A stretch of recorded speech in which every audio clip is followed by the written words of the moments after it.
The Story of One World, an Imagined Creation Myth by Kathy Shimpock. It was a cold, dark night, one in which the air you breathed was crisp on the inhale and left billows of smoke on the exhale. The women that remained gathered around the fire for one final time. These were the strong ones.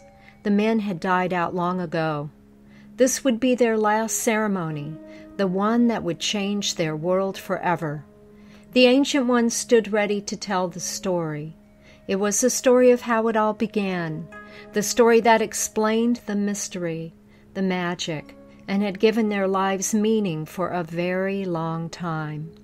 As the Ancient Ones spoke, the women seated in circle moved their lips with the words that were forever etched in their hearts. In the beginning was the mystery, she said. We give no name to this mystery, for it is beyond our understanding. It is sacrilege to speak of it directly. The mystery was and always will be. She is beyond time and space, always aware, always awake, always knowing. But because we are a simple people, we will speak of her as we do, simply as the letter M. For a very long time, much longer than we can fathom, M was alone with her thoughts. Eventually, these thoughts became repetitive and seemed to chase each other, just as a dog chases its tail. There was nothing new, just the same thoughts over and over. M became bored with these thoughts, and in her boredom grew weary and tired. And then, from out of nowhere, she had a single idea. M decided to take a nap and see if in her dreams she might envision something new and something unexpected. Maybe she would dream something joyful and exciting that would take the boredom away. And that is exactly what she did. M began to sleep, and in her dream she saw her hand outstretched before her. On her hand was a beautiful crystal egg. The crystal emanated with a light that shone brightly through the darkness. How beautiful, she thought. How exciting. I like this dream. The light grew brighter and brighter until the egg could no longer contain it. Finally, with a large crack, the egg exploded into the darkness, with light, shell fragments, and the substance of the egg itself scattered throughout space. What do you believe happened next? The wise woman asked. Tell us, the women replied in chorus, although they already knew the answer. Ah, well, the Ancient One continued, the fragments of shell flew up into the darkness and became the sky, the stars and planets we can see at night. The egg itself floated down, and the white of the egg became the sea.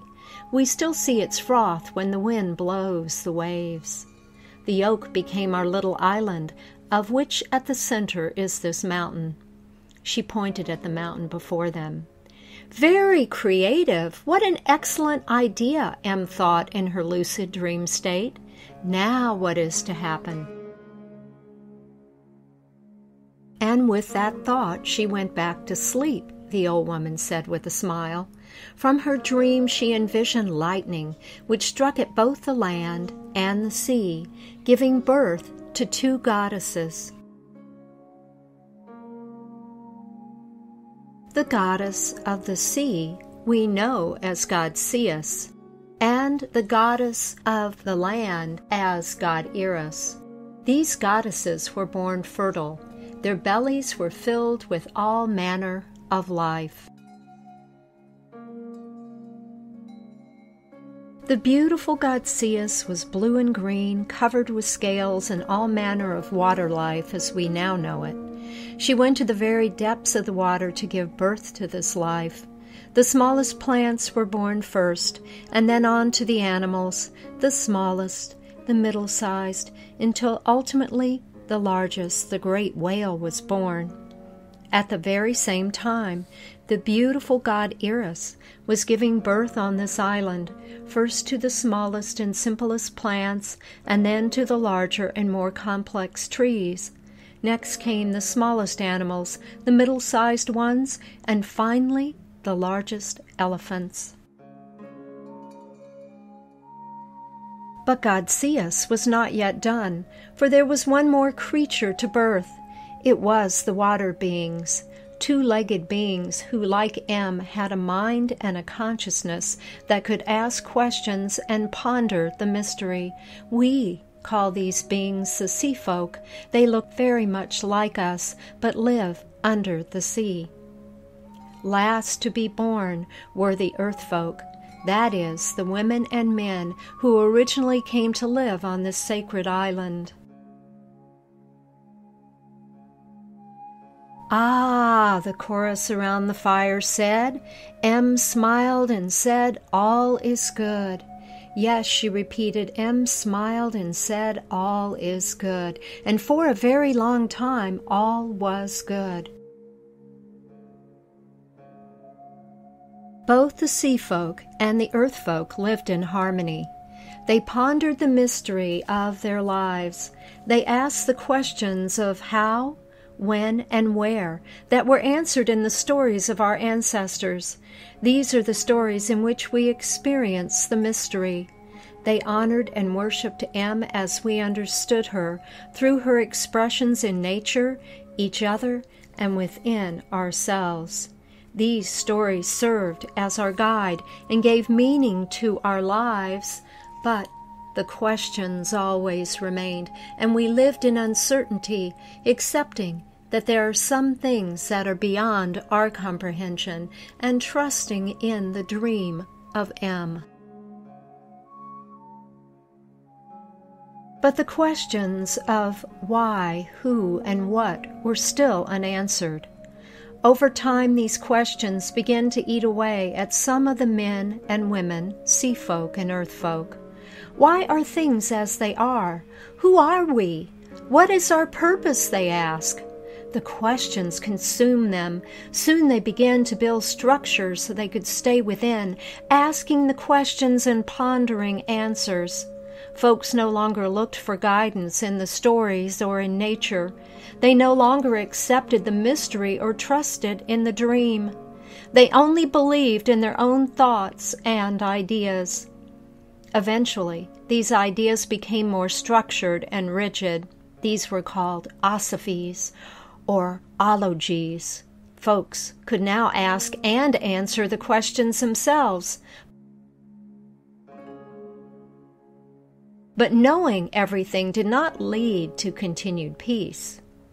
The folks of the earth and the sea began to bicker about who was greater, and soon they could no longer communicate with each other, for they had forgotten the language of the mystery that held them together. They began to live separate lives, and over time the sea folk forgot their earth brethren, and vice versa. New stories in both worlds began to support their answers, each believing in their own supremacy. The sea folk cried, "We are the best!" And the earth folk shouted, "We are the ones!" They began to create structures to stay out of the elements, away from nature, which could no longer be climate-controlled, pest-free, or UVA protected. Its silence was boring, and so they stopped visiting it because the carbon footprint of travel came at too high a cost, or they couldn't get cell phone reception. Folks were content to gaze periodically at pictures of nature rather than seeing it for themselves. Their lives of quiet desperation continued the same, day after day. This desperation led to conflict, and a great many wars were fought, although none were won.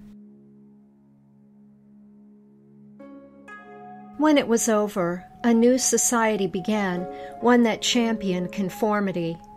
The earth and sea folk worked long hours in a collective without a single original thought. All the questions had been answered by their scientists, their new gods, so there was no more need for innovation. All that was left was to conquer their greatest fear, death.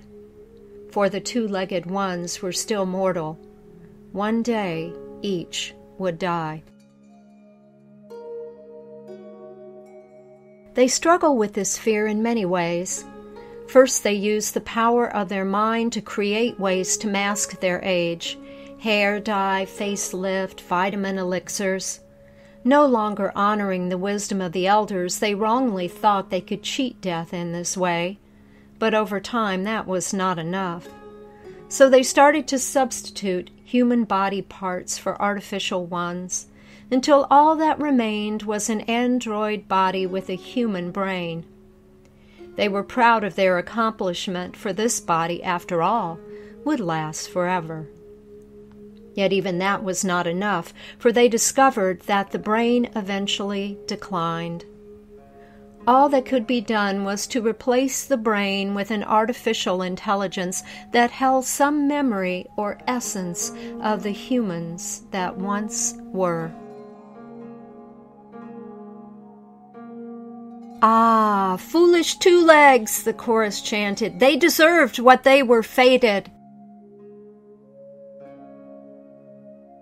Yes, so true, the Ancient One agreed. They spent less and less time communicating with each other and more time in their virtual reality, playing the same game over and over, watching the same shows over and over again. There was no disease, no aging, no hunger, no war, for the artificial intelligence had ended that long ago, but all the innovation stopped, nothing new was created, all of human potential, growth, and striving ceased.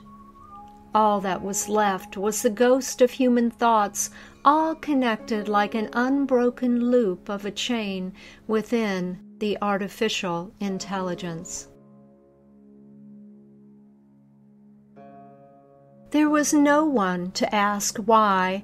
There was no one to ask who and what. No one to ask how or where. There was no one to look up at the sky or into the depths of the ocean and wonder about the great mystery, RM.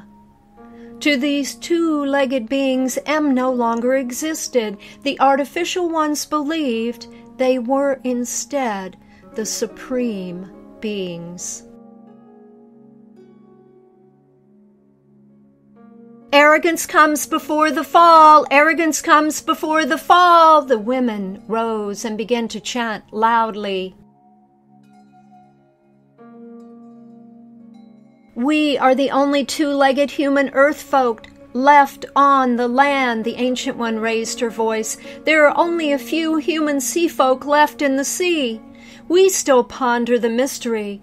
We still honor M and the old ways through these stories, rituals, and dance.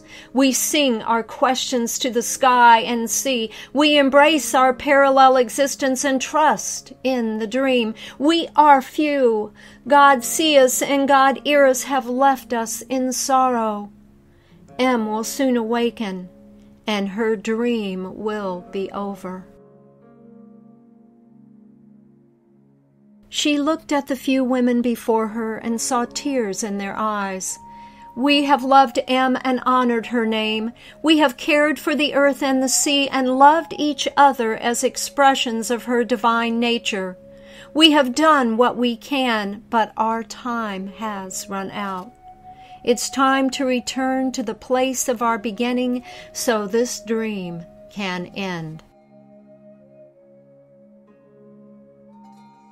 And so it was time. The last trees had been cut and placed around the base of the mountain. They lit the fire and the trees burned brightly. Together the women held hands, chanting as they made their way up to the top of the mountain.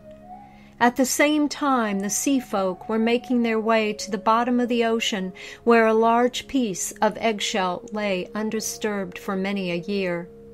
Telepathically, they moved in unison to their place of origin. The earth folk to the top of the volcano, and the sea folk to where the ocean meets the center of the earth. The elders in both realms called in their ancestors and the spirit of all the life that had once lived on the land or under the sea. In unison they chanted, "We give thanks for the mystery. We embrace that which cannot be known, understood, or imagined. We accept that some questions can never be answered. We trust in M's dream." Together they jumped into the abyss, and silence fell upon the earth and the sea. All that remained that had once been created by the two-legged ones was artificial: plastic, acrylics, and chemicals. All that was left was the sound of static. The artificial intelligence had stopped thinking originally long ago.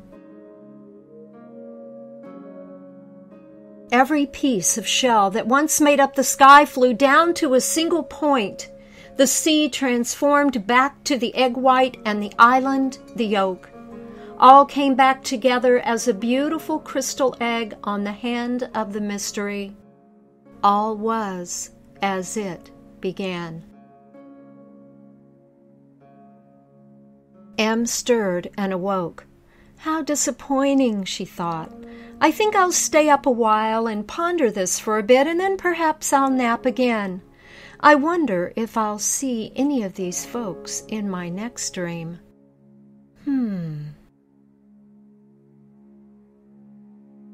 And so the dream continues.